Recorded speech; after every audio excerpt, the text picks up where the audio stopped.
Bonjour à tous. C'est avec beaucoup de plaisir que je prends la parole devant vous, parce que cet amphithéâtre est chargé de souvenirs pour moi. J'assistais à des présentations cliniques quand j'étais chef de clinique. C'est devant le professeur Bricaire, qui était chef de service d'endocrinologie à l'époque, que j'ai présenté et été reçu à mon agrégation. Et j'ai continué à venir lorsque Jean-Pierre Luton a pris la suite de Bricaire et lorsque Bertagna est ensuite arrivé après Luton. Alors, vous avez de la chance d'avoir aujourd'hui quelqu'un qui ne connaît rien à l'ostéopathie, qui va présenter un projet de recherche pour les ostéopathes, projet dans lequel certains d'entre vous devront participer, et ceci dans une discipline qui n'est pas la mienne. Alors, si avec tout ça, vous êtes satisfait de ce que je vais vous raconter, eh bien, je serai content. Alors, la question c'est, parce que j'ai entendu beaucoup d'ostéopathes en parler, en disant qu'ils étaient efficaces pour lutter contre les infections. Alors, on a ciblé la gastroentérite et ses conséquences. Est-ce que les ostéopathes sont capables de faire quelque chose pour prévenir la gastroentérite? Quelles sont les techniques que vous allez utiliser?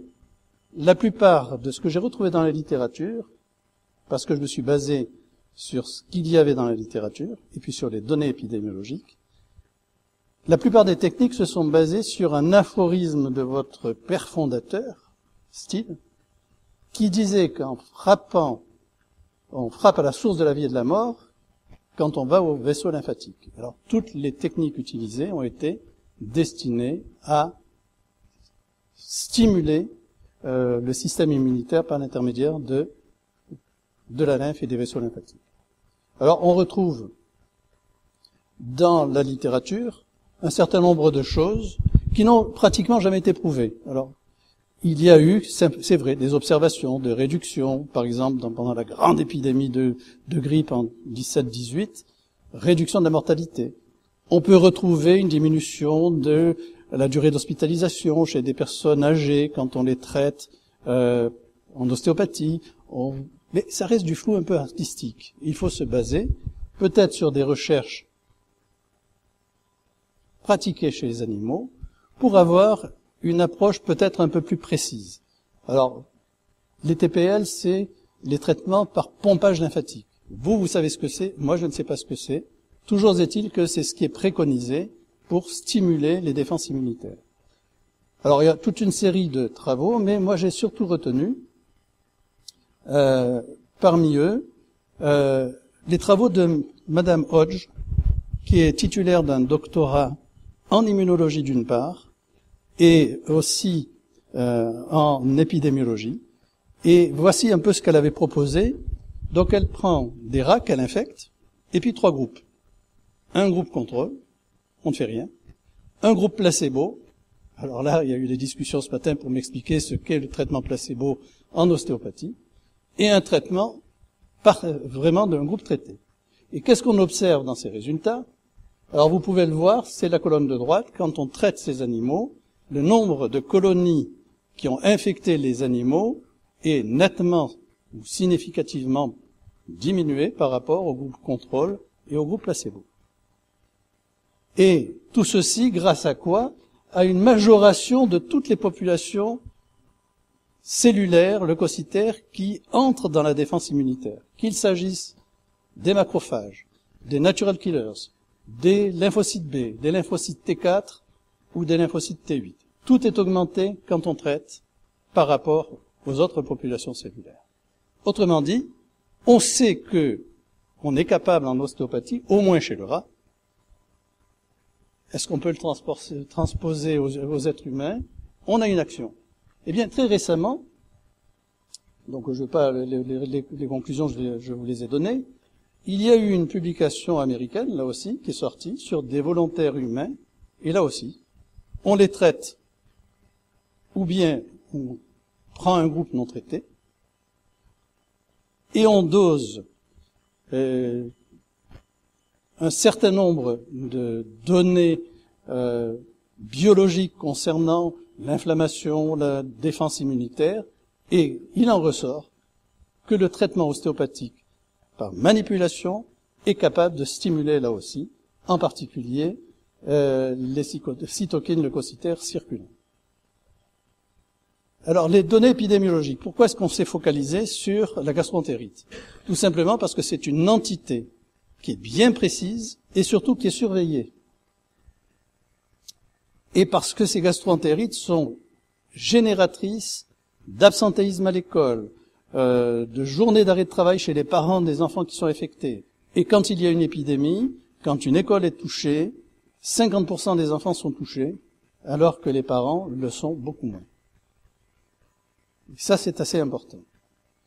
Et quand on regarde les données de l'observatoire du réseau Sentinelle qui est établi à Jussieu, on voit que le nombre de cas de gastroentérite peut varier d'une année sur l'autre, mais globalement, il y a quand même en France 1 350 000 patients atteints par la gastroentérite. Avec, en règle générale, le début de l'épidémie, fin du mois de décembre, ça c'est important pour nous, pour conceptualiser après notre projet, un pic qui survient en moyenne au début du mois de janvier, et avec une durée moyenne de l'épidémie de 7 semaines globalement. Alors le protocole, auquel, je vous le rappelle, certains d'entre vous seront amenés à participer. Quel est son objectif? Mesurer l'impact d'un traitement ostéopathique préventif, proposé à une catégorie bien ciblée, des collégiens âgés de 10 à 14 ans, donc sur l'incidence de la gastroentérite et ses conséquences. Hop là. Comment va-t-on faire? D'abord, on fait appel à plusieurs écoles du COS. Vous avez ici ceux qui vont participer. Aix-en-Provence, Bordeaux, Nantes, Paris, Toulouse. Donc, c'est quoi? C'est une étude multicentrique. Alors, ce matin, ils ont beaucoup travaillé, les ostéopathes. Moi, j'avais proposé soit 2 groupes, soit 3 groupes. J'aurais eu préférence pour 3 groupes. Non. Il n'y aura que 2 groupes. Un groupe placebo versus un groupe traité. Période de traitement de septembre à mi-novembre. Je vous rappelle que le début des épidémies en moyenne, c'est mi-novembre. Période d'observation de mi-novembre à fin février pour couvrir la période habituelle, avec toute une série d'impératifs pour les collèges qui vont accueillir les thérapeutes et les élèves, mais surtout les ostéopathes, c'est-à-dire vous. Vous allez avoir appliqué dans tous les centres qui vont participer à l'étude exactement le même travail. Sinon, ça n'aura aucune valeur. On ne peut pas comparer des pommes avec des oranges. Les traitements seront effectués par des étudiants de dernière année de formation. Je pense qu'il doit y en avoir parmi vous. Les traitements placebo seront appliqués par les étudiants de première année. Parce que comme ils ne savaient pas faire quelque chose, eh bien, ils feront une imposition des mains et ça servira de placebo. Et des questionnaires standardisés vont devoir être remplis par les collégiens, par leurs parents, par les professeurs responsables des écoles. Donc les groupes, je vous l'ai dit, 2 groupes. Un groupe placebo et un groupe traité. Donc on va exclure de l'étude tous ceux qui ont un traitement susceptible de modifier les défenses immunitaires spontanées du collégien, c'est-à-dire les traitements par corticoïdes, par antimitotiques, malheureusement ça peut exister, ou immunosuppresseurs. Alors là, il y a eu aussi une petite discussion pour savoir si on devait comptabiliser ou pas dans les statistiques ceux qui vont aller se casser une patte ou bien qui seront absents pour autre chose que pour la gastroentérite. On les considérera comme perdus de vue dans les calculs statistiques et ça pourra entrer donc en compte.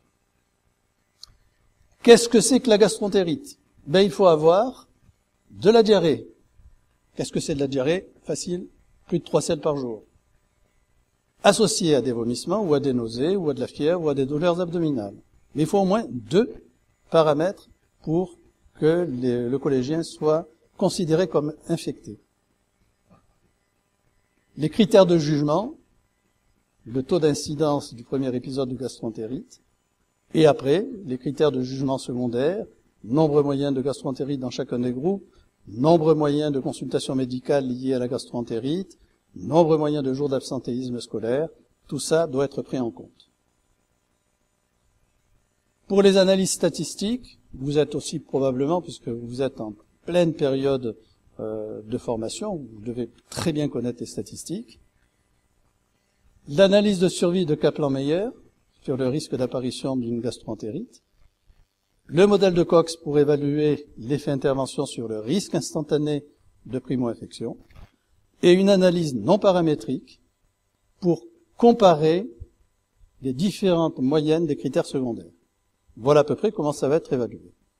Alors, je ne vous cache pas que c'est un projet ambitieux, parce que le temps qui est imparti est limité, 6 semaines pour traiter préventivement, et 2 mois après pour recueillir les données et les analyser. Il y aura des difficultés réelles de mise en place, compte tenu du nombre d'élèves qui vont devoir être traités. Alors, si vous trouvez des collèges qui peuvent accueillir en même temps plusieurs étudiants pouvant traiter plusieurs collégiens, tant mieux. Sinon, malheureusement, le nombre de patients traités risque d'être un peu insuffisant. Et puis, bien sûr, et ça, c'est peut-être pas si évident que ça, harmoniser la prise en charge ostéopathique de ces collégiens. Merci.